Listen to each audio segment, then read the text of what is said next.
이슈파이터 두 번째 순서는 정청래 전 의원과 함께하는 왜 그런데 시간입니다.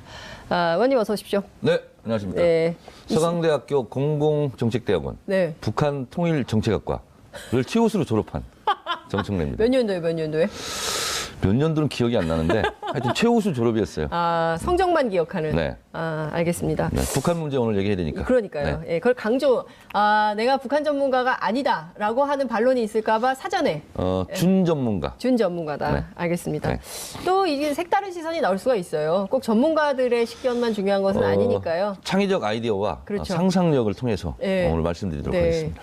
제가 지난 첫 방송 하고 나서 네. 그 국민들께서 우리 정청래 전 의원님의 이 코너를 어떻게 생각하실까 제가 네. 쭉 탐색을 했거든요. 네. 재밌는 댓글 하나 발견했습니다. 어떤 거죠? 산넘어님인데요. 팟빵 댓글이에요. 네. 정 의원님, 기관지 약 좀 드세요. 도라지 생강을 다려서 장곡하세요. 네. 기침 소리 때문에 거북스럽습니다. 전 참을 수 있는데 싫어하는 사람들이 있을까봐 걱정이 됩니다. 장윤선 기자 오늘 기침하셨어요? 아침에 기침했죠. 네, 몇 시에 했어요? 저 좀 일찍 합니다. 6시. 다 기침합니다, 아침마다. 네. 뭐 딴 얘기를 하세요. 네. 그 기침이 아닌데 여기는. 네. 예. 또 하나 있어요. 정청래 의원님 항상 지지하고 응원합니다. 3기 민주정부님인데요. 님이 말했던 청와대 무보수 대변인으로서 유리한 건 널리 알리고 불리한 건 침묵한다라는 말은 나의 정치적 이념을 바꿀 만큼 강렬했어요. 장윤선의 이슈파이터는 곧 탑10 안에 들어갑니다. 네. 이 참 예언인 이 시대. 탑5. 탑5? 네. 왜 올렸습니까? 아마 김어준 뉴스공장도 네. 이제 없어질지 몰라요. 그래요? 그 들을 필요 없잖아. 이거 들으면 되잖아. 이슈파이터가 있기 때문에 그렇습니다. 이걸 보면 된다. 네. 라고 얘기하면 김어준 총수가 싫어할 텐데. 아니, 저 관심 없어요. 김어준 총수가 뭐라 하든. 저는 관심 제 없다. 주장을 할 뿐이에요. 이 코너만 잘 되면 된다. 그렇습니다. 너무 그런 거 아닙니까? 네. 전반적으로 다 잘 돼야 되는 건 아닌가요? 뉴스공장 망하든 말든 뭐. 우리 관심 없어요. 다 잘 돼야죠. 네. 자, 제가 속보를 본 시간이 11시 59분. 네. 성남공항을 우리 대북특사단이 출발했습니다. 방금 떠났죠. 예, 대통령 특별기를 타고 네. 평양으로 갔습니다. 네. 어떠세요? 지금쯤 지금 어디를 알고 있을까요? 순안공항에 도착했을까요? 그 앞 상공에서 막 내리기 직전. 지금 막 내리려고 하고 지금 있다. 시각. 예. 네. 지금 보면 과거에는 특사가 한 명이었잖아요. 네. 그 말하기 대체로. 전에 예. 저도 비행기 타고 평양 순안공항에 내린 적이 있습니다. 언제요? 2001년도. 특별기 타고? 그렇습니다. 대통령 특별기를 타셨다고요? 그때 이제 방북단이 몇백 명 됐어요. 그 중에 한 명이었어요. 그래서 내가 평양 고려 호텔에 가서 네. 그때 무슨 일로 가셨대? 6.15 정상회담 1주년. 2001년이니까. 각계각층 대표단 해서 네. 평양에 갔었죠. 그래서 김일성 광장도 가보고 네. 뭐 주체탑도 보고 네. 많이 봤습니다. 그렇군요. 네. 2001년이면 벌써 17년 전이니까 네. 굉장히 시간이 많이 지나서 평양도 많이 바뀌었을 것 같아요. 그런데 거리는 크게 변함이 없는 것 같아요. 네네. 좀 그 자료 화면이 넘어오면 저희도 이제 보면서 네, 네. 비교를 해야 될 것 같은데요. 대체로 특사 한 명이었어요. 한 명하고 이렇게 수행원이 가는 시기였는데 이번에는 특사단 그리고 네. 청와대에서 어제 굉장히 강조한 게 사절단이다. 특사라는 말이 사자가 사절단 의미가 특별 있으니까. 사절단인데 네. 사절단을 굉장히 강조를 많이 했어요. 왜 그럴까요? 지금 이제 정의용 안보실장, 네. 서울 국정원장, 그리고 윤건영 국정상황실장 이렇게 대통령을 둘러싸고 있는 핵심 참모들이 다 간 거죠. 네. 그러니까 문재인 대통령만 안 갔다 이렇게 생각하시면 돼요. 이 북한 관련해서. 네. 그래서 최고의 전문가들 그리고 최고의 실질적인 책임자들이 다 올라간 것이고요. 윤건영 실장에 대해서는 뭐 문재인 대통령의 복심이다 이런 평가가 나오더라고요. 19대 국회 내내 가장 지근거리에서 보좌했던 보좌관이죠. 네. 국회의원 문재인 보좌관이었죠. 그래요, 맞아요. 네. 그리고 저는 문재인 대통령이 이제 의원 시절에 제 옆방이었어요. 예. 국회의원회관. 예. 그래서 이제 지나가면서 뭐 다 들르고 예. 이렇게 보면 항상 이제 자리를 지키고 있었던. 그리고 말수가 좀 적어요. 네. 그리고 대통령이 어떻게 보면 국회의원 시절에는 가장 옆에서 대통령의 입처럼 네. 대통령의 마음처럼 이렇게 많이 움직였던 복심 중에 복심이죠. 네. 네. 이를테면 오늘 저녁이 될지 내일 아침이 될지는 모르겠지만 김정은 위원장을 만날 텐데요. 네. 우리 특사단이. 왜냐하면 김여정 특사가 왔을 때도 문재인 대통령을 만났기 때문에 청와대에서 장소가 어디가 될지는 모르겠지만 어찌됐든 김정은 위원장을 만나면 우리도 특별한 대접을 받겠죠. 왜냐하면 그 융숭한 대접을 받고 왔다고 얘기를 이제 했으니까. 북한 네. 이제 최고 지도자, 네. 뭐 김일성, 김정일, 김정은 네. 같은 경우는 전격적으로 뭘 합니다. 그래서 지금 가면서 어디에서 그래요, 언제 맞아요. 만날지 아마 정해지지 않았을 거예요. 네. 그래서 이제 그 밑에 있는 급들을 이렇게 만나다가 불시에 네. 방문하는 형태, 짜잔. 짜잔 이런 형태로 대체적으로 그렇게 네. 다 해왔거든요. 네. 그래서 김정은 위원장을 몇 시에 어디서 만날 건가는 모르고 갈 수도 있습니다. 근데 이제 그렇겠죠. 안 만날 수는 없겠죠. 예. 만나긴 만날 텐데 예. 무슨 얘기? 아마 제가 어제 그 대북 특사단 긴급 속보를 보자마자 네. 긴급 속보 해설 그리고 속보 해설. 페이스북에 세계 최초로 제가 썼습니다. 거기에 예. 제가 이제 7, 8가지로 썼는데 네. 지금 정의용 안보실장까지 갔던 거는 트럼프를 의식한 거였죠. 그렇죠. 여건을 조성한다는 게 북한과 미국과의 관계의 여건 그렇죠. 조성이거든요. 예. 그런 면에서 봤을 때 정의용 안보실장이 김정은에게 북한이 이러이러한 생각, 미국이 이러이러한 생각을 갖고 있다. 미국 강경파의 입장을 설명하고. 뭐 강경파든 온건파든, 예, 온건파든. 이런 입장을 설명하고 네. 그러니 당신이 이렇게 해줬으면 좋겠다. 이제 이런 역할을 정의용 안보실장이 하는 거죠. 네. 그리고 이제 방북 이후에 곧바로 또 방미를 한다는 거 아닙니까? 그렇죠. 그런 면에서는 이제 번거롭지 않게 갔던 사람이 다시 미국까지 가는 네.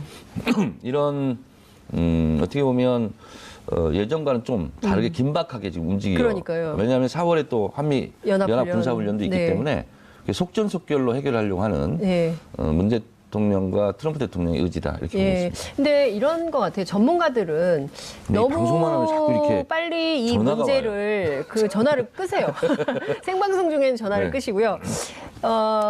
전문가들, 한반도 전문가들은 너무 이게 스텝을 빨리 밟으면 미국을 압박하는 모양새가 될 수 있기 때문에 미국이 좀 준비가 될 때까지 기다렸다가 가는 게 좋겠다라는 이제 조언도 있었거든요. 그런데 굉장히 속전속결로 하는 뜻이 있을 것 같아요. 트럼프 대통령과 문재인 대통령이 통화를 했기 때문에 네. 입장은 다 조율됐다. 이미. 그렇기 때문에 미국의 입장에서 너무 빠른 거 아니냐, 서두르는 거 아니냐 예. 이런 생각은 안 해도 될 것 같습니다. 예.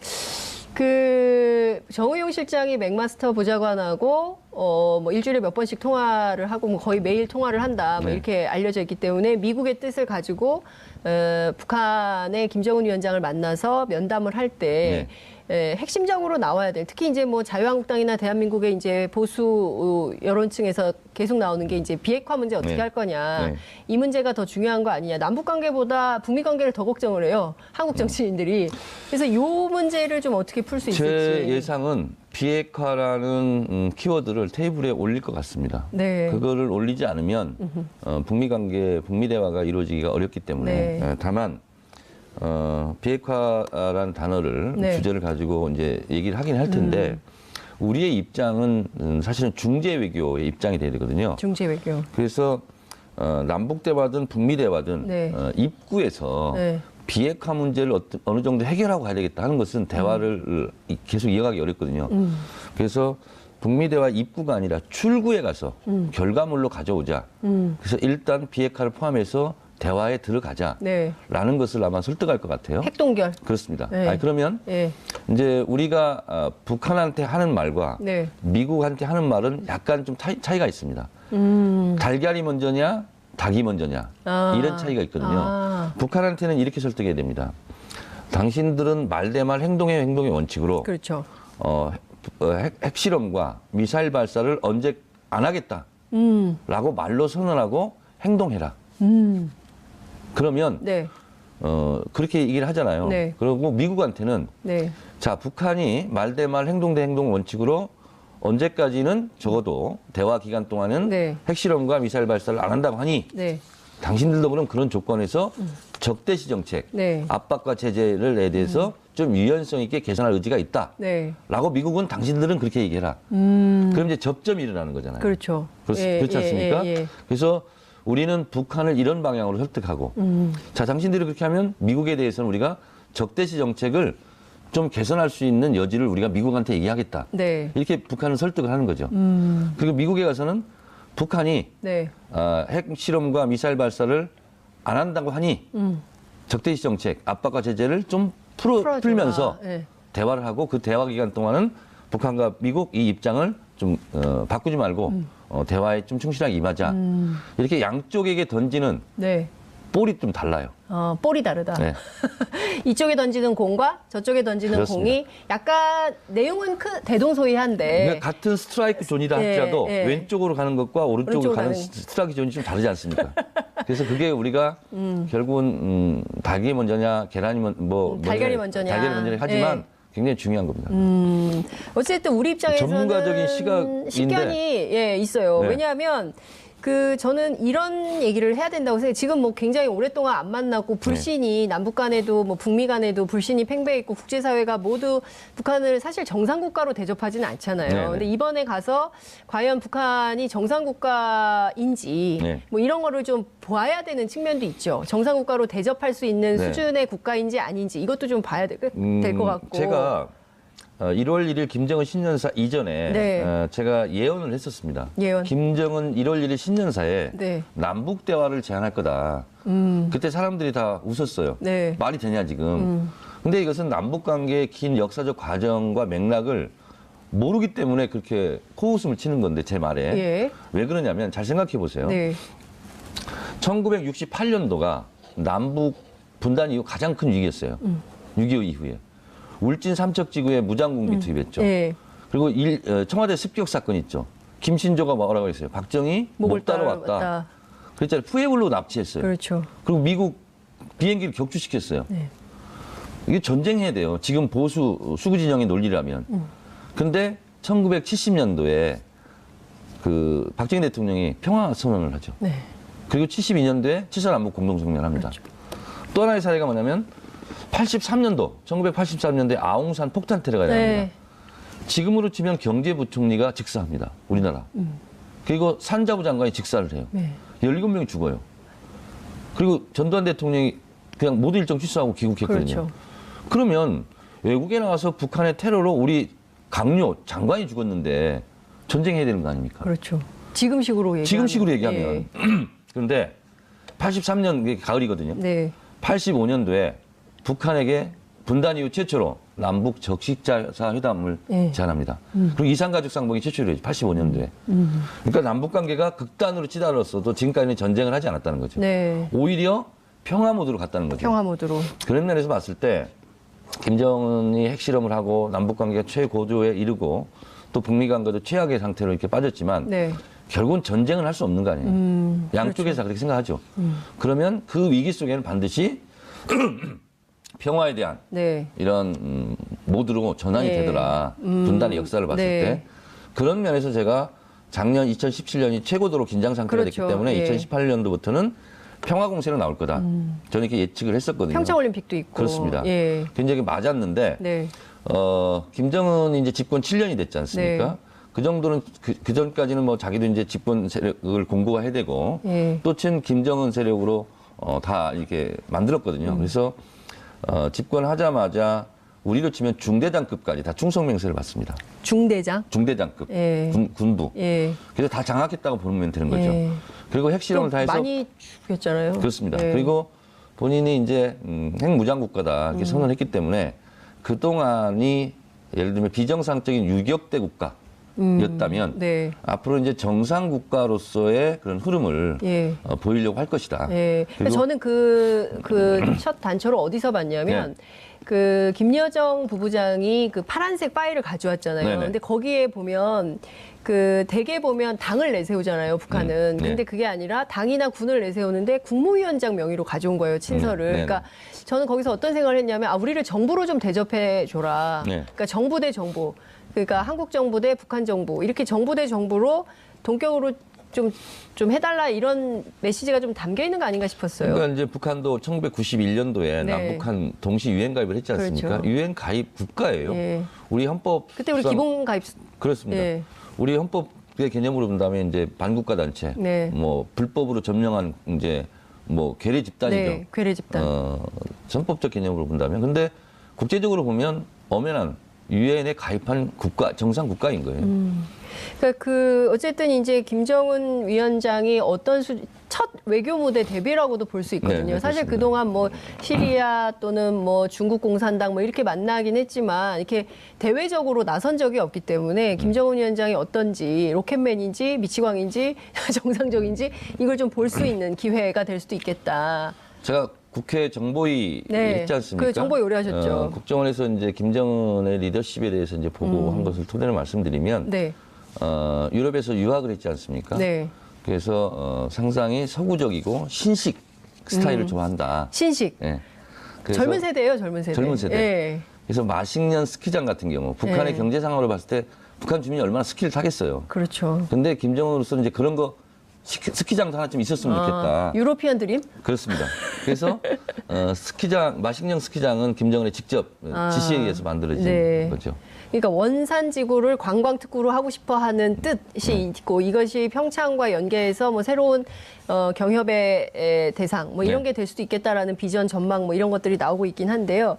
아무튼 비핵화에 관련돼서는 분명한 메시지가 우리 쪽이 던질 것이고 그에 대해서 북은 어떻게 화답을 할까요?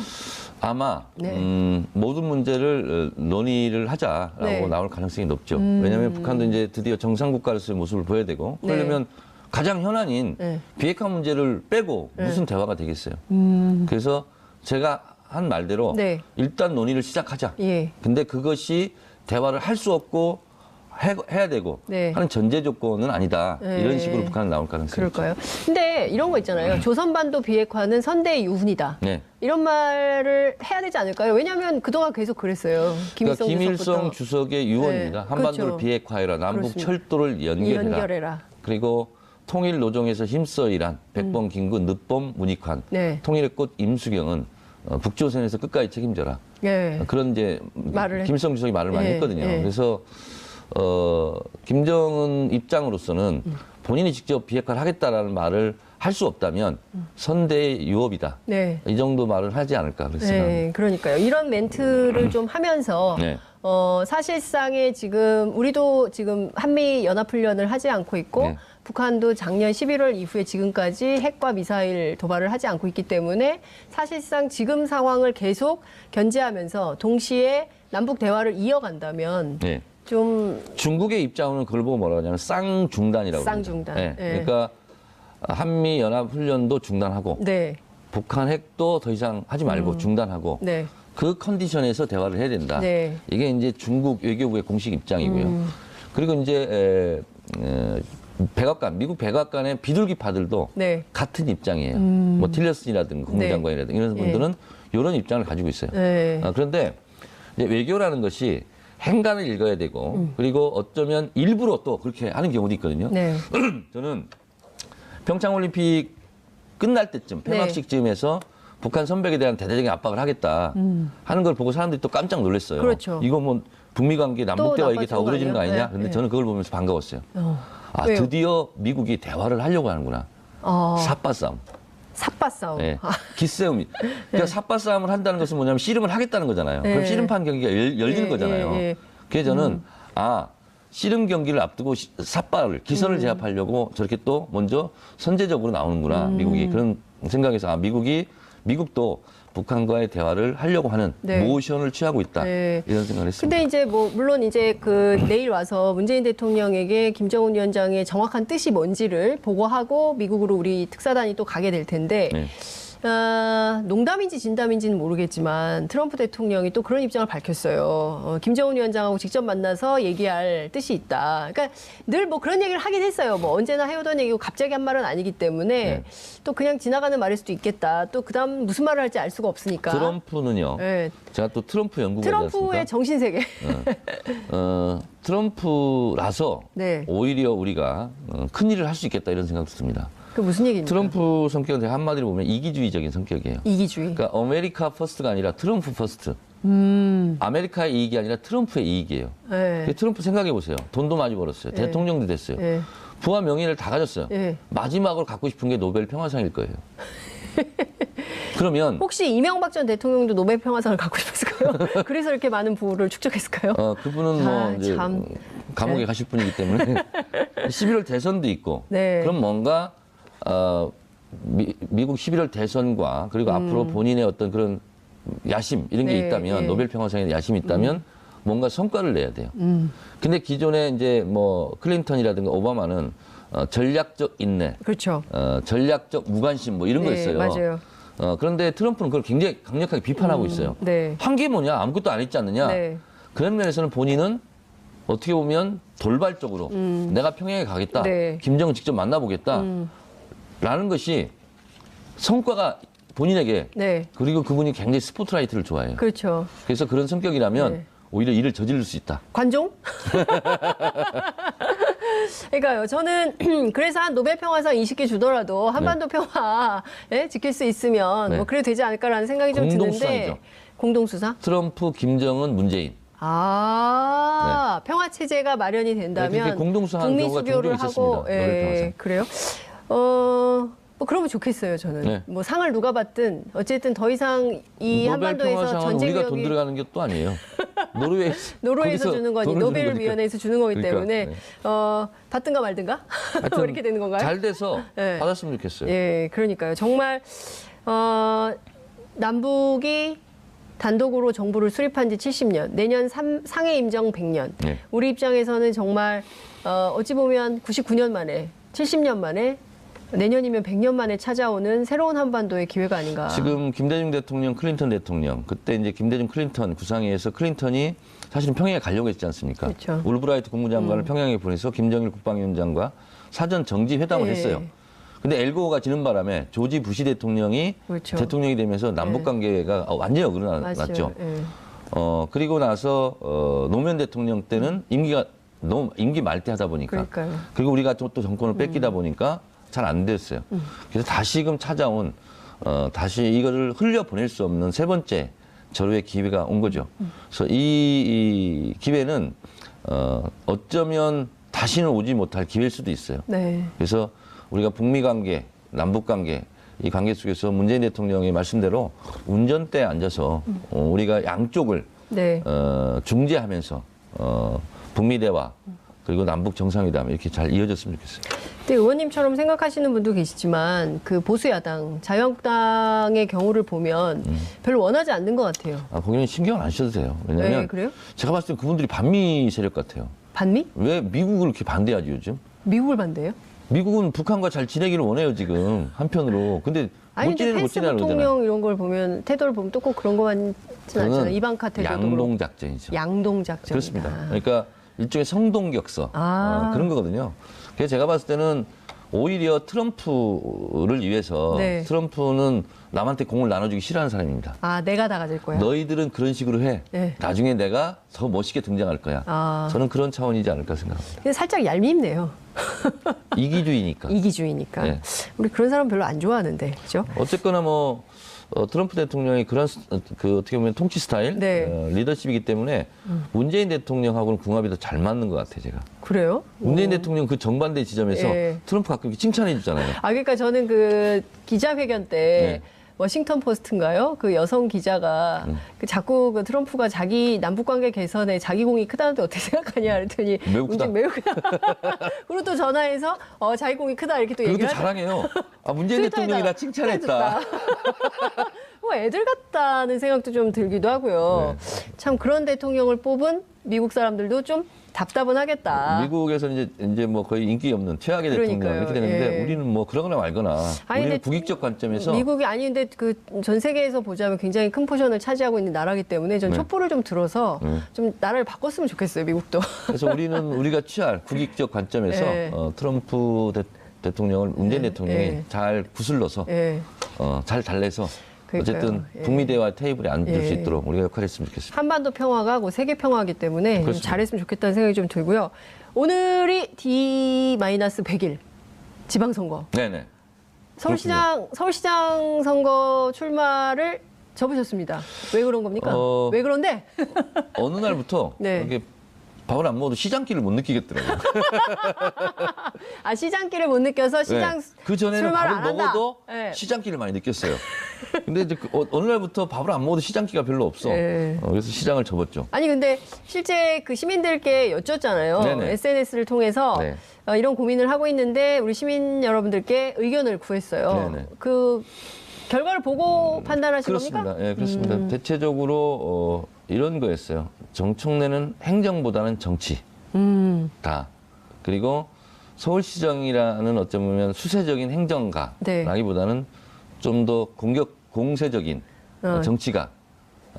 그래서 최전방 공격수 이런 네. 역할을 했으면 네. 좋겠다. 그리고 당신이 돌아갈 자리는 서울시청이 아니라 국회다. 네. 이런 얘기가 대체적으로 많았어요. 마포다? 마포를 포함해서. 마포를 그래서, 포함해서. 제가 그렇게 표현했죠. 많은 제가 여쭤본 분들 그 의견들은 당신은 축구 선수, 그 축구 선수 중에서도 최전방 공격수인데 네. 왜 자꾸 농구 코트에서 뛰려고 그러느냐. 당신이 축구를 할 때 가장 빛났다. 이런 거였던 것 같아요. 그래서 네. 제 역할과 포지션은 이번 서울시장 선거는 아니다라는 주문을 많이 하셨어요. 다음 총선에는 출마를 하실 거죠? 네, 그렇습니다. 네. 그러면 서울시장 계속 안 나오실 거예요? 이제 이번 선거 끝나면 4년이라는 시간이 있잖아요. 네. 시간이 많이 그때 또 남았으니까. 시장 기회를 느낄 수도 있고 아니면 계속 딴 데로 고할 딴 데로 갈 수도 있고. 네. 그건 알 수가 없다. 네. 근데 지금 보니까요, 지금 많이 후보들이 열심히 뛰고 있습니다. 뭐 올 초부터 막 뛰기도 하고, 뭐 당내 경선도 뜨거울 것 같고. 네. 근데 대체로 눈치 작전을 해서 5월 초 정도까지는 후보를 좀 감출 것 같다. 이런 보도도 있어요. 근데 드러내놓고 하시는 분들이 많기 때문에. 아니 뭐 감춰질래 감출 수가 그렇죠. 없고 다 뛰는 게 보이던데요. 뭐. 네, 어떻게 전망하세요? 그 지방선거 결과. 물론 이제 지금 당인이시기 때문에 자당에게 유리한 말씀을 하시겠지만. 이제 이런 거죠. 지금 민주당 지지자들 네. 또 문재인 대통령을 지지하는 지지 그룹들은 첫째 분란 없이 가라예요. 분란 없이 가라. 예. 경선 과정에서 치열하게 경쟁을 하되 또 볼썽사나운 짓을 안 했으면 좋겠다. 네. 이거예요 지금. 그래서 아마 이번 지방선거 경선 과정에서 내부 총질러들은 아마 망할 것 같다. 네. 그래서 그런 걸 잘 읽어야 돼요 지금. 그리고 이제 어쨌든 민주당을 지지하는 국민들께서는 문재인 정부 성공 이것이 최종 목표지 않습니까? 네. 그리고 나서 정권 재창출. 그렇기 때문에 거기에 부합하는 인물이 누구냐 이런 것이 첫 번째 기준일 것 같아요. 네. 근데 지금 5개 정당이 있잖아요. 네. 원내에 민주당, 자유한국당, 바른미래당, 민주평화당, 정의당 이렇게 네. 있는데요. 어떻게 좀 될 거라고 보세요? 민주당의 경우에는 9 플러스 알파, 그다음에 자유한국당은 6 플러스 알파, 수성론, 그리고 대구시장 선거에서 뺏기면 자유한국당 문 닫겠다라고 홍준표 대표가 이미 일찌감치 선언을 한 바 있거든요. 일단, 네, 일단. 이런 큰 선거에서 정당에서 후보를 내지 않는다는 것은 네. 장에 가지 않는 거죠. 장에 가지 않는 거예요. 네. 그럼 후보를 안 낼 거라고 보세요, 자유한국당이? 그러니까 그런 일이 없어야 된다는 거죠. 네. 그런데 이제 이게 이제 사실은 일여 다 야구도잖아요. 그렇죠. 가뜩이나 지금 지지율이 야당이 없는 상태에서 네. 일여 다야 구도에서는 필패 구도잖아요. 후보 구도상. 그렇게 봤을 때 네. 야권들이 보통 이제 우리 민주당이 야권일 때도 야권연대 이런 얘기가 많이 나왔잖아요. 야권연대. 예. 그래서 또 나오더라고요. 야권연대를 정치면에. 하냐 마냐. 예. 이것이 야권연대 변수. 그렇습니다. 변수가 되는데 당락을 좌우할 정도는 아닐 것 같다. 이런 생각이 들고.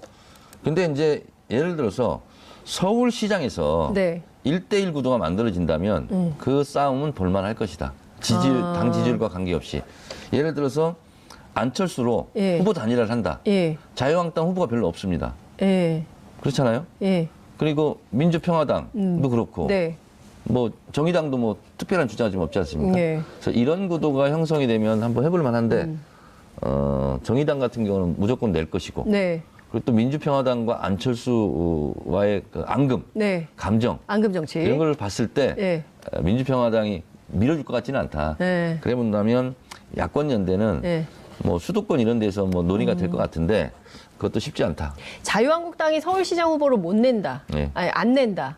못 낸다 그러면 기분 나쁘니까 안 낸다. 이거 어떤 정치의 시그널로 해석해야 됩니까? 근데 지금 다 뭐 많이 인구의 회자는 됐으나 아무도 나오겠다는 핵심은 사람이 이겁니다. 없어요.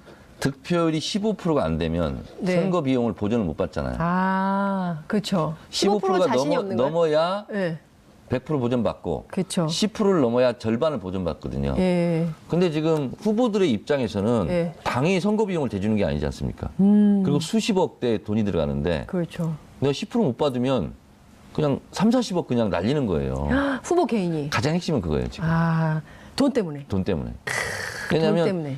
지금 15%를 걱정할 상황이잖아요. 다른 모든 야당들이. 네. 그럼 15%가 안 나오면 네. 그냥 모르겠어요. 재벌들은 뭐 그게 별 큰 돈이 아닐지 몰라도 뭐 그냥 3, 45 그냥 날아가는 건데. 와, 그러니까 돈 때문에 자유한국당 후보들이 안 나오려고 그래서 한다. 근데 아마- 이제 정치적으로는 네. 정치적으로는 정치적으로 무조건 서울시장 나가야 후보 되죠. 그러니까 당의 입장을 무조건 내보내야 되는데 네. 출마하는 후보 개인의 입장으로는 재산상의 문제가 그렇겠네요. 생길 수 있다. 그래서 이것이 언론에서는 크게 짚지는 않던데 네. 제가 봤을 때는 출마를 주저하게 만드는 아, 그렇죠. 핵심 요인이다. 이슈 파이터를 보셔야만 알 수 있는 내용입니다. 이런 뉴스공장 내용. 이런 데서는 잘 얘기 못해요. 근데 그 정치적으로 그래도 제1야당이 서울시장 후보 정도는 내줘야 이른바 명함을 좀 내미는 거 아니겠어요? 지금 선거에서. 뭐 다 고사하고 있지 않습니까? 그러니까요. 그러니까 제가 보기에는 근데 일종의 무공천 연대가 된다면 이후에 정치 과정에서 합당. 뭐 제가 바른미래당은 절대 그런 거 제가 없다고 예전에 주장합니다. 그 판도라에서 그런 네. 예상을 한번 한 적이 있어요. 자, 자유한국당 네, 그때 뭐 바른미래당 네, 그때는 이제 국민의당이었죠. 네, 바른정당, 국민의당 이렇게 놓고 봤을 때 그때 남경필 지사, 그다음에 유정복 시장, 네. 서울 이렇게 놓고 봤을 때 이 새 보수 정당이 한 명씩만 내자 돌아가면서 3분의 1 분점 이렇게 연대할 가능성을 제가 예상을 했었는데 네. 지금 이제 뭐 바른정당과 국민의정당이 합쳐서 바미당이 됐고 그렇죠. 민주평화당이 됐기 네. 때문에 그런 가능성은 좀 더 줄어들었어요. 그러기 이전에는 저는 그럴 수도 있겠다 네. 이렇게 예상을 했었거든요. 하나씩 내는 거죠, 새 정당이. 그렇죠. 뭐 사이좋게? 네. 근데 이런 건 어떻습니까? 지금 지방선거에서 90%가 넘는 시민들이 투표에 참여하겠다. 물론 실제로는 얼마나 참여하실지는 모르겠지만 지방선거에서 이렇게 나온 것도 굉장히 이례적이라고 보는데요. 그러니까 지금 보수야당들은 문재인 정부 심판론, 그러니까 지난 1년간의 문재인 정권에 대한 심판을 하겠다. 중간평가 성격이 크다. 거꾸로예요, 거꾸로. 라고 주장을 하는데 네. 그 이 주장을 90% 거꾸로. 그러니까 뭐냐면 87년 6월 항쟁 이후에 네. 7, 8, 9월 노동자 대투쟁이 있지 않습니까? 네. 그러니까 정치적 공간이 넓어졌을 때는 대중의 진출이 각계각층으로 다 일어나고 있거든요. 저는 미투 운동도 이것과 무관하지 않다. 미투. 왜냐하면 문재인 정부가 서로서고 이제 일상적으로 이게 쌓인 적폐 이런 것도 젠더 폭력 같은 경우는 우리가 그렇죠. 고발하자. 예. 이런 어떻게 사회 분위기가 형성됐기 예. 때문에 그런 것도 일어날 수 예. 용기를 갖고 그렇죠. 이렇게 일어나는 것 같은데 이런 적이 없어요. 그렇습니다. 혁명적 상황이에요. 그렇습니다. 정말. 그러니까 촛불혁명 이후에 저는 1894년 갑오농민혁명 이래 123년 만에 처음으로 성공한 민주주의 혁명이다. 아. 촛불혁명이 예. 그런 역사적인 뿌리를 갖고 있거든요. 그렇게 놓고 봤을 때 어떻게 보면 투표율이 높게 네. 우리가 90% 이상이 투표하겠다는 것은 적폐 세력을 우리가 투표로서 심판하자는 의미가 더 크지 네. 자유한국당이 주장하는 것처럼 문재인 정부를 심판하자는 것은 네. 본질을 잘못 짚은 거죠. 결과는 그럼 어떻게 될까요? 민주당의 압승? 민주당이 네. 자만하지 않고 오만하지 않고 우리가 다 이긴다 이렇게 네. 떠들고 다니지 않는다면 네. 압승할 가능성이 높죠. 겸손 모드로 간다. 겸손 모드로 가야 네, 된다. 지금은 고개를 숙일 때입니다. 네. 벼는 익을수록 고개를 숙이니까. 근데 이건 어떻습니까? 그러니까 지난 대선까지를 촛불혁명이 한 세트로 본다면 촛불혁명 이후에 있는 첫 번째 전국선거다. 그렇습니다. 그죠? 그러니까 이 선거에서 어떤 표심이 드러나느냐에 따라서 개혁을 더 밀어갈 수 있을지 아니면 여기서 이 길이 아닌가 봐 이런 생각을 또 정부가 할 수 있게 이렇게 보시면 되지 됩니다. 않습니까? 민주당의 지지율이 50%가 좀 안 되지 않습니까? 네네. 근데 대통령의 지지율은 65, 70 이렇게 돼요. 예. 그러니까 한 20% 이상의 차이가 좀 나죠. 네. 이게 무엇을 의미하는 것 같습니다. 네. 그러니까 뭐냐면 정당을 지지할 때는 좀 당파성, 정파성이 네. 이제 네. 가미가 되는 거죠. 어느 정당을 네. 지지하느냐. 예. 근데 그런 것과 관계없이 문재인 대통령을 지지하는 거죠. 그래서 이 선거를 통해서 네. 문재인 정부 성공의 기틀을 마련하자라고 표심이 움직인다면 네. 정당 지지율보다 더 큰 격차로 민주당이 압승할 가능성도 있죠. 그렇군요. 네. 정청래 의원님 나오자마자 웃겨주시네. 오래오래 출연하세요. 오래 사세요. 이런 분위기로. 장수만세 분위기로. 네. 네, 그리고 삿바 싸움 부분 이해하게 도와주셔서 감사해요. 네. 이런 시청자들의 의견이 들어오고 있습니다. 그러니까 바람 소리에 너무 놀랄 필요 없습니다. 바람 소리에 너무 놀라지 마라. 사자는 바람 소리에 놀라지 않아요. 문청이에요? 문학 청년이에요? 한때 문청이었어요. 아, 그러니까 한때 기자도 기자. 아니 초중고 때 문예반만 했었고 아, 예. 그래서 문예반만 했어요 저는. 그리고 대학 때는 학부사 기자하고. 네. 그래서 저도 회직 기자 출신입니다. 어디에 직 기자예요? 대학 학부사 기자. 스스로 회직했어요. 아니 퇴직 기자예요, 퇴직 기자? 아니 중간에 그만뒀어요. 아, 중간에 그만뒀어요? 예.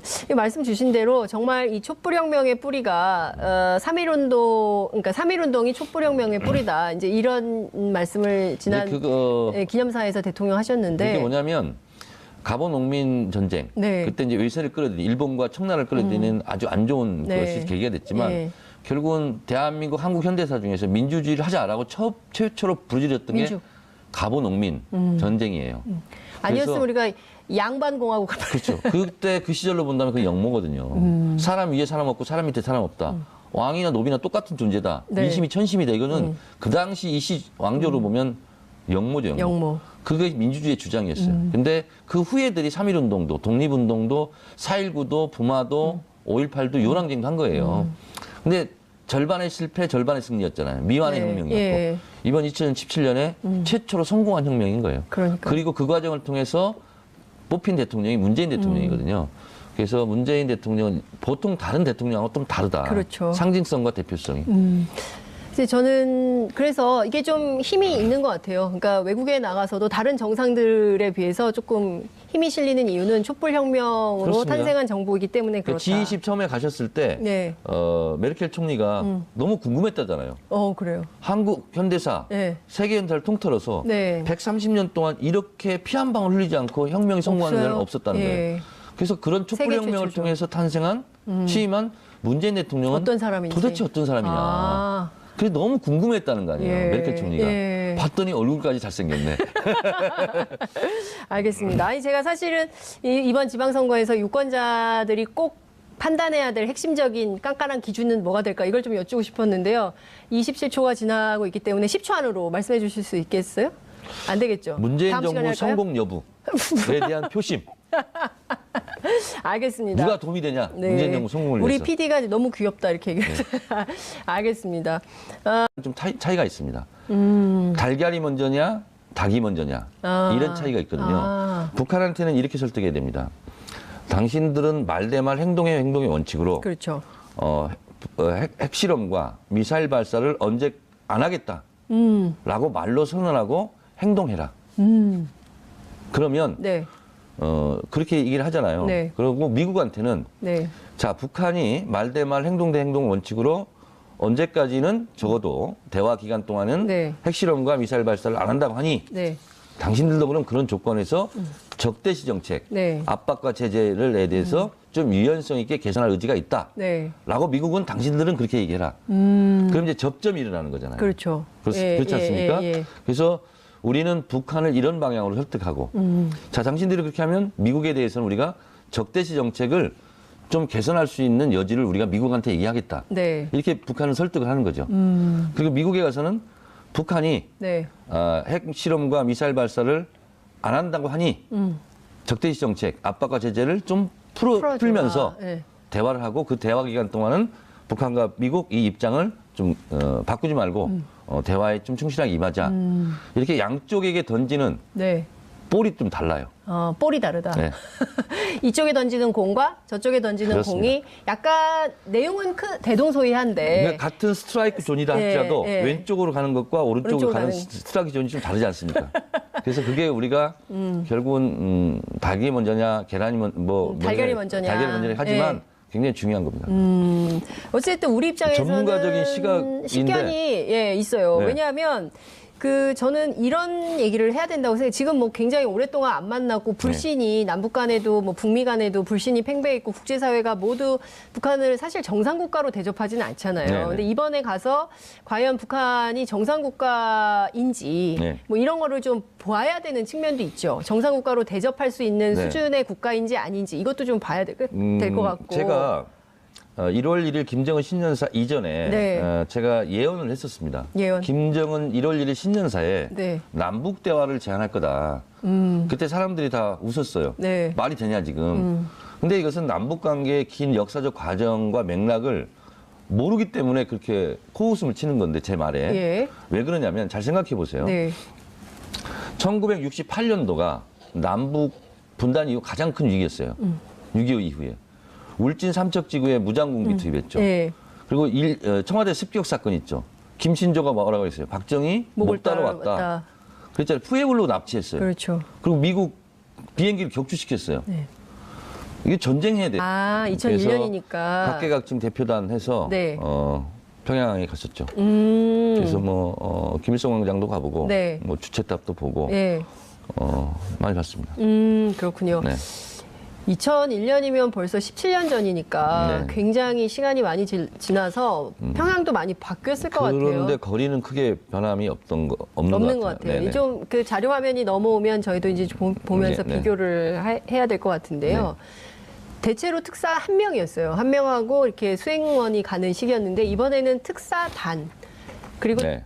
청와대에서 어제 굉장히 강조한 게 사절단이다. 뭐 특사라는 말이 사자가 사절단 그러니까 의미가 특별 있으니까. 사절단인데 네. 사절단을 굉장히 강조를 많이 했어요. 왜 그럴까요? 지금 이제 정의용 안보실장, 네. 서울 국정원장 그리고 윤건영 국정상황실장 이렇게 대통령을 둘러싸고 있는 핵심 참모들이 다 간 거죠. 네. 그러니까 문재인 대통령만 안 갔다 이렇게 생각하시면 돼요. 이 북한 관련해서. 네. 그래서 최고의 전문가들 그리고 최고의 뭐랄까 실질적인 책임자들이 다 올라간 것이고요. 윤건영 실장에 대해서는 뭐 문재인 대통령의 복심이다 이런 평가가 나오더라고요. 19대 국회 내내 가장 지근거리에서 보좌했던 보좌관이죠. 네. 국회의원 문재인 보좌관이었죠. 그래요, 맞아요. 네. 그리고 저는 문재인 대통령이 이제 의원 시절에 제 옆방이었어요. 예. 국회의원회관. 예. 그래서 이제 지나가면서 뭐 다 들르고 예. 지나보면 항상 이제 자리를 지키고 있었던. 그리고 말수가 좀 적어요. 네. 그리고 대통령이 어떻게 보면 국회의원 시절에는 가장 옆에서 대통령의 입처럼 네. 대통령의 마음처럼 이렇게 많이 움직였던 복심 중에 복심이죠. 네.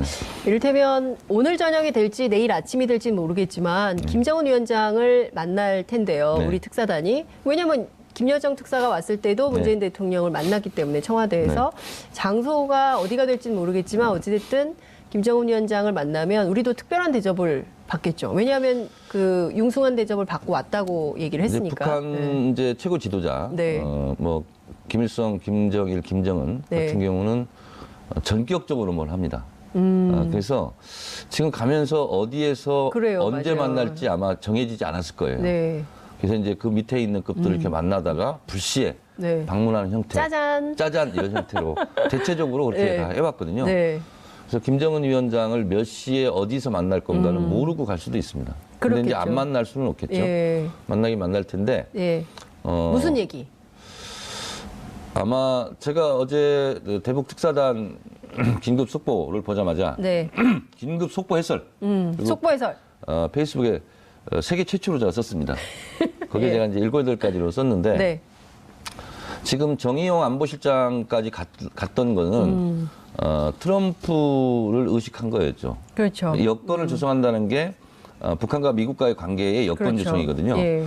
그런 면에서 봤을 때 정의용 안보실장이 김정은에게 북한이 이러이런 생각, 미국이 이러이런 생각을 갖고 있다. 미국 강경파의 입장을 설명하고. 뭐 강경파든 온건파든, 예, 온건파든. 이런 입장을 설명하고 네. 그러니 당신이 이렇게 해줬으면 좋겠다. 이제 이런 역할을 정의용 안보실장이 하는 거죠. 네. 그리고 이제 방북 이후에 곧바로 또 방미를 한다는 거 아닙니까? 그렇죠. 그런 면에서는 이제 번거롭지 않게 갔던 사람이 다시 미국까지 가는 네.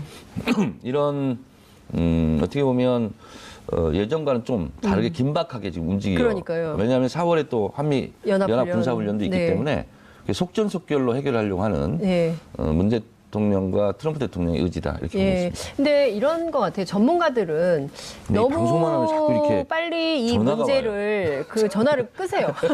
생방송 중에는 전화를 네. 끄시고요.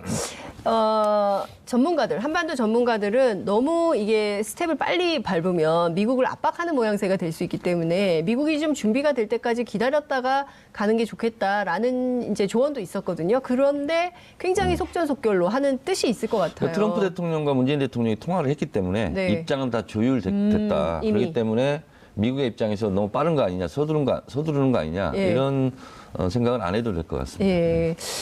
그 정의용 실장이 맥마스터 보좌관하고 뭐 일주일에 몇 번씩 통화를 하고 뭐 거의 매일 통화를 한다 뭐 네. 이렇게 알려져 있기 때문에 미국의 뜻을 가지고 북한의 김정은 위원장을 만나서 면담을 할 때 핵심적으로 나와야 될 특히 이제 뭐 자유한국당이나 대한민국의 이제 보수 여론층에서 계속 나오는 게 이제 비핵화 문제 어떻게 네. 할 거냐 네. 이 문제가 더 중요한 거 아니냐 남북 관계보다 북미 관계를 더 걱정을 해요 한국 정치인들이 그래서 이 문제를 좀 어떻게 풀 수 있을지 제 예상은 비핵화라는 키워드를 테이블에 올릴 것 같습니다. 네. 그거를 올리지 않으면 북미 관계, 북미 대화가 이루어지기가 어렵기 때문에 네. 다만 비핵화라는 단어를 네. 주제를 가지고 이제 얘기를 하긴 할 텐데 우리의 입장은 사실은 중재 외교의 입장이 돼야 되거든요. 중재 외교. 그래서 남북 대화든 북미 대화든 네. 입구에서 네. 비핵화 문제를 어느 정도 해결하고 가야 되겠다 하는 것은 대화를 계속 이어가기 어렵거든요. 그래서 북미 대화 입구가 아니라 출구에 가서 결과물로 가져오자. 그래서 일단 비핵화를 포함해서 대화에 들어가자라는 네. 것을 아마 설득할 것 같아요. 핵동결. 그렇습니다. 네. 아니, 그러면 네. 이제 우리가 북한한테 하는 말과 네. 미국한테 하는 말은 약간 지금 보수 수구 진영의 논리라면 근데 1970년도에 그 박정희 대통령이 평화 선언을 하죠. 네. 그리고 72년도에 7.4 남북 공동성명을 합니다. 그렇죠. 또 하나의 사례가 뭐냐면 1983년도에 아웅산 폭탄 테러가 일어납니다. 네. 지금으로 치면 경제부총리가 직사합니다. 우리나라. 그리고 산자부 장관이 직사를 해요. 네. 17명이 죽어요. 그리고 전두환 대통령이 그냥 모든 일정 취소하고 귀국했거든요. 그렇죠. 그러면 외국에 나가서 북한의 테러로 우리 강요, 장관이 죽었는데 전쟁해야 되는 거 아닙니까? 그렇죠. 지금식으로 얘기하면. 지금식으로 얘기하면. 네. 그런데 83년 그게 가을이거든요. 네. 85년도에 북한에게 분단 이후 최초로 남북 적식자사 회담을 네. 제안합니다. 그리고 이산가족 상봉이 최초로 85년도에.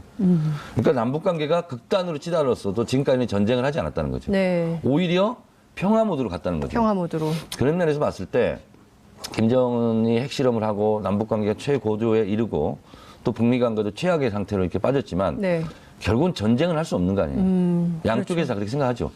그러면 그 위기 속에는 반드시 평화에 대한 네. 이런 모드로 전환이 네. 되더라. 분단의 역사를 봤을 네. 때. 그런 면에서 제가 작년 2017년이 최고도로 긴장 상태가 그렇죠. 됐기 때문에 예. 2018년도부터는 평화 공세로 나올 거다. 저는 이렇게 예측을 했었거든요. 평창올림픽도 있고. 그렇습니다. 예. 굉장히 맞았는데 네. 김정은이 이제 집권 7년이 됐지 않습니까? 네. 그 정도는 그 전까지는 뭐 자기도 이제 집권 세력을 공고화해야 되고 예. 또 친 김정은 세력으로 다 이렇게 만들었거든요. 그래서 집권하자마자 우리로 치면 중대장급까지 다 충성맹세를 받습니다. 중대장. 중대장급 예. 군부. 예. 그래서 다 장악했다고 보면 되는 거죠. 예. 그리고 핵실험을 또 다 해서 많이 죽였잖아요. 그렇습니다. 예. 그리고 본인이 이제 핵무장국가다 이렇게 선언했기 때문에 그동안이 예를 들면 비정상적인 유격대 국가였다면 네. 앞으로 이제 정상 국가로서의 그런 흐름을 예. 보이려고 할 것이다. 예. 그리고 저는 그 첫 단초를 어디서 봤냐면 그 김여정 부부장이 그 파란색 파일을 가져왔잖아요. 네네. 근데 거기에 보면 그 대개 보면 당을 내세우잖아요, 북한은. 네. 근데 그게 아니라 당이나 군을 내세우는데 국무위원장 명의로 가져온 거예요, 친서를. 네네. 그러니까 저는 거기서 어떤 생각을 했냐면 우리를 정부로 좀 대접해 줘라. 네. 그러니까 정부 대 정부. 그러니까 한국 정부 대 북한 정부. 이렇게 정부 대 정부로 동격으로 좀 해달라 이런 메시지가 좀 담겨 있는 거 아닌가 싶었어요. 그러니까 이제 북한도 1991년도에 네. 남북한 동시 유엔 가입을 했지 않습니까? 그렇죠. 유엔 가입 국가예요. 예. 우리 헌법 그때 우리 기본 가입. 그렇습니다. 예. 우리 헌법의 개념으로 본다면 이제 반국가다. 파이터 두 번째 순서는 정청래 전 의원과 함께하는 왜 그런데 시간입니다. 의원님 어서 오십시오. 네, 안녕하십니까. 네. 서강대학교 공공정책대학원 네. 북한 통일정책학과를 최우수로 졸업한 정청래입니다. 몇 년도에? 몇 년도는 기억이 안 나는데 하여튼 최우수 졸업이었어요. 성적만 기억하는. 네. 알겠습니다. 네, 북한 문제 오늘 얘기해야 되니까. 그러니까요. 네. 예, 그걸 강조. 내가 북한 전문가가 아니다라고 하는 반론이 있을까봐 사전에 준 전문가. 준 전문가다. 네. 알겠습니다. 네. 또 이게 색다른 시선이 나올 수가 있어요. 꼭 전문가들의 식견만 중요한 것은 아니니까요. 창의적 아이디어와 그렇죠. 상상력을 통해서 네. 오늘 말씀드리도록 네. 하겠습니다. 제가 지난 첫 방송 하고 나서 네. 그 국민들께서 우리 정청래 전 의원 의원님의 이 코너를 어떻게 생각하실까 제가 네. 쭉 탐색을 했거든요. 네. 재밌는 댓글 하나 발견했습니다. 어떤 거죠? 산나머님인데요. 팟빵 댓글이에요. 네. 정 의원님, 기관지 약 좀 드세요. 도라지 생강을 달여서 장곡하세요. 네. 기침 소리 때문에 거북스럽습니다. 전 참을 수 있는데 싫어하는 사람들이 있을까봐 걱정이 됩니다. 장윤선 기자 오늘 기침하셨어요? 아침에 기침했죠. 네, 몇 시에 했어요? 저 좀 일찍 합니다. 6시. 다 기침합니다, 아침마다. 네. 뭐 딴 얘기를 하세요. 네. 그 기침이 아닌데 여기는. 네. 예. 또 하나 있어요. 정청래 의원님 항상 지지하고 응원합니다. 3기 민주정부님인데요. 님이 말했던 청와대 무보수 대변인으로서 유리한 건 널리 알리고 불리한 건 침묵한다라는 말은 나의 정치적 이념을 바꿀 만큼 강렬했어요. 장윤선의 이슈파이터는 곧 탑10 안에 들어갑니다. 네. 이 참 예언인 이 시대. 탑5. 탑5? 네. 왜 올렸습니까?